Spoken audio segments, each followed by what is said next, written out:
আর এদিকে আরজি করে thread culture তদন্তে বিস্ফোরক স্বীকারোক্তি, অধিকাংশ অভিযুক্তরই দোষ কবুল করেছে বলেই রিপোর্টে উল্লেখ। অর্থাৎ অধিকাংশ অভিযুক্ত যারা তারা দোষ কবুল করেছে, এমনই চাঞ্চল্যকর উল্লেখ করা হলো রিপোর্টে। অভিজিৎ রয়েছে প্রতিনিধি। অভিজিৎ, কি উল্লেখ করা হলো রিপোর্টে? আর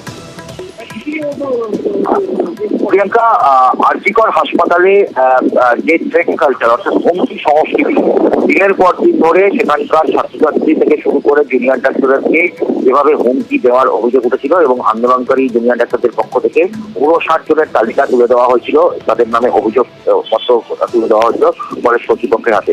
এবং কলেজ কর্তৃপক্ষ এই নিয়ে 7 সদস্যের তদন্ত কমিটি গঠন করেছিল, যাতে সেই 59 জন যারা এমবিবিএস পাস ছাত্রছাত্রী, ইন্টার্ন, হাউস স্টাফ এবং পোস্ট গ্রাজুয়েট ট্রেনিং তাদেরকে ডেকে পাঠিয়েছিল, তাদের জবাবদিহি শুনতে চেয়েছিল, তাদের সাফাই শুনতে চেয়েছিল।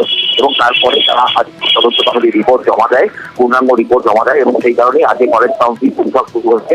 এবং যেটুকু জানা গেছে যে এই 59 জনের মধ্যে 5 থেকে 7 জন তাদের বিরুদ্ধে কঠোর পদক্ষেপ গ্রহণ করা হতে পারে এবং বাকি 37 জনের ক্ষেত্রেও বেশ কিছু আরো পদক্ষেপ গ্রহণ করা হতে পারে এবং বাকি কয়েকজনের ক্ষেত্রে কিছুটা নমনীয় মনোভাব নেওয়া হতে পারে, কারণ তারা সরাসরি হয়তো এরকম থ্রেড কালচারে অভিযুক্ত নয়। তবে কিন্তু জানা গেছে যে প্রত্যেকের বিস্ফোরক স্বীকারোক্তি দিয়েছেন এই থ্রেড কালচার নিয়ে। এবং এই মুহূর্তে ন্যাশনাল মেডিকেল কমিশনের গাইডলাইন অনুযায়ী তাদের বিরুদ্ধে সিদ্ধান্ত নেওয়া হবে এবং সেই নিয়ে কলেজ কাউন্সিল কৌশল চলছে।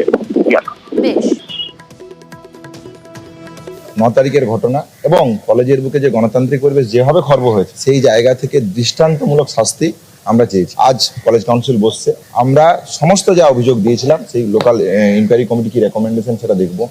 এবং আমরা মনে করি যে আশিস পান্ডের গ্রেপ্তার এবং স্পেসিফিকলি যে সংখ্যাটা আছে এখানে, সেই জায়গা থেকে 10 জন 12 জন থেকে শুরু করে শুরুর যে 37 জন 38 জনের কথা বলা হচ্ছে, এই নামগুলো আমরা দেখব। এবং আমরা দেখব যে এদের দৃষ্টান্তমূলক শাস্তি যতক্ষণ না হচ্ছে, আরজিকর এই জায়গায় কোনো রকমের কোনো কম্প্রোমাইজ করবে না।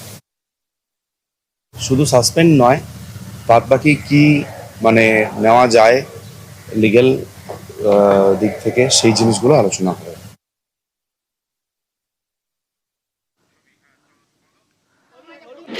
রিপোর্ট জমার পর বৈঠকে কলেজ কাউন্সিল আর বাইরে বিক্ষোভে সামিল হয়েছেন পড়ুয়ারা।